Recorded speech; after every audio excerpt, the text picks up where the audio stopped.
Today we're going to prepare our Stihl BR700 backpack leaf blower for winter operation. You do this when the temperature is below 50 degrees Fahrenheit to prevent the carburetor from icing up.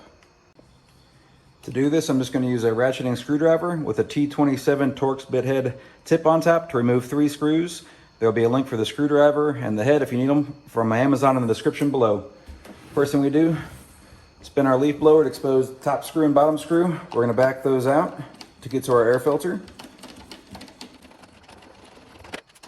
Now we'll remove our air filter to expose our black plastic shutter. Now we're going to loosen this screw so we can swing this black shutter to the snowflake position over here instead of the sunshine position over here for the summer. So loosen this guy up. All right, swing it over, and we'll tighten it back up. So you want to run it in winter mode when the temperature is below 50 degrees Fahrenheit. You want to go back to summer mode when the temperature will be above 70 degrees Fahrenheit. Now we'll reinstall our air filter.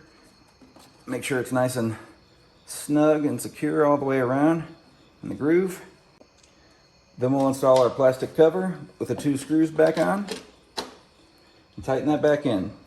Once you tighten this in, you should be ready to run through the winter. Just be sure you remember to switch it back over to summer mode when the temperature goes back above 70 degrees. If you have any questions, leave them in the comments below and leave a thumbs up. Thank you.